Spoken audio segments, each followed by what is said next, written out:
to make sure when you're doing poodle legs, you want to make sure you have parallel lines. I can't focus on that enough. You don't want them to look like baseball bats where they're narrow at the top and they get wider, and you don't want them really tight at the bottom and then get narrow. You want everything to be nice and symmetrical.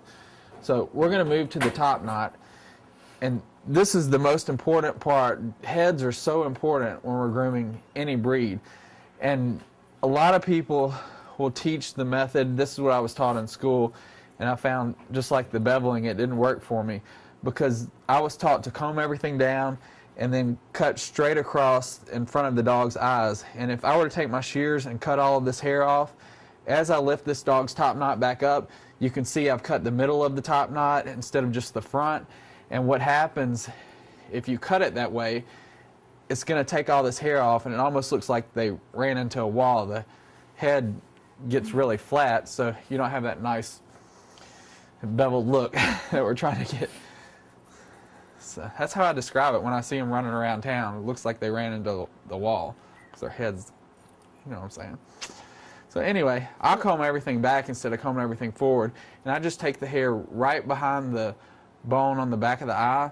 I'll just comb or tease all of that forward because we want to give him a nice expression and open up his eyes. So when I do that, I'll take my curved shears and I have them angled out about a 45-degree angle, and I'm just going to cut this right around. Am I doing one side or two?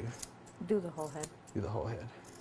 Just going to make sure I get right around the eyes nice and tight, because you don't want to send this dog home and not be able to see his expression. And if you look, just by trimming out just the little bit that I just trimmed, he all of a sudden, his expression all of a sudden opens up. You can see his eyes. So, and I didn't cut anything off the front of my top knot because we want this to be nice and beveled on the front. So I'll lift my ear back. I'm going to comb everything down on the side of the head. I'm just going to follow my line right around the eye, and I'm going to follow Sue's clipper line right back to the corner of the ear. So, and I've still got my shears, even though I'm using curved shears, I don't want them straight up. If you have them straight up, the top knot's going to look more like a mohawk, so you have them angled out. That way it's going to look more balanced once I get this whole dog's head finished. So once you cut this in on the side of the head, back to the ear, once you lay the ear down, you'll see there's a definition from the line I cut to the hair that's over the side of the top knot, or that's over the ear. So I'm going to take my whole top knot. He's got a really thick coat. Yeah, he's got a really thick top knot. So I'm going to take everything, I'm going to comb it to the side, and I'm just going to follow this line straight back over the top of the ear. I don't want to cut into my ear hair, so I'm just going to take it right over the top of the ear. I'm just going to follow it straight back into the back of my neck, or into the side of my neck, not the back of the neck.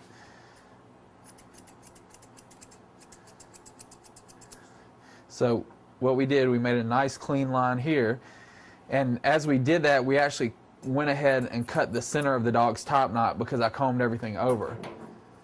So we killed two birds with one stone, as we say. Just don't kill my poodle. Yeah. So you're going to have a little point on the front of the head that we're going to clean up in a minute.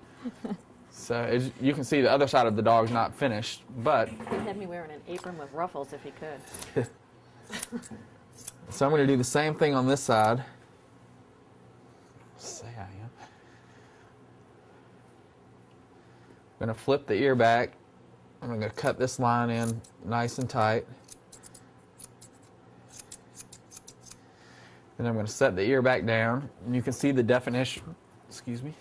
You can see the definition. So I'm going to comb everything over again. And grooming, once you get, you know, I mean, like, for instance, I start at one spot and I work my way around the dog, and it's almost just like putting the pieces of a puzzle together once you figure out how to do these different breeds. So that's basically what I do with the top knot. I've got 6 or 7 steps that I use, and I do that on every poodle top knot. So I'm just cutting right in over the ear.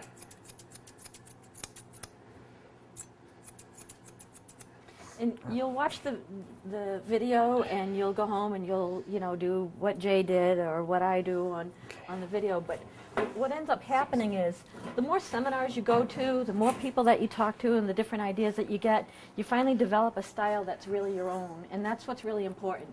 You don't have to go home and do a dog exactly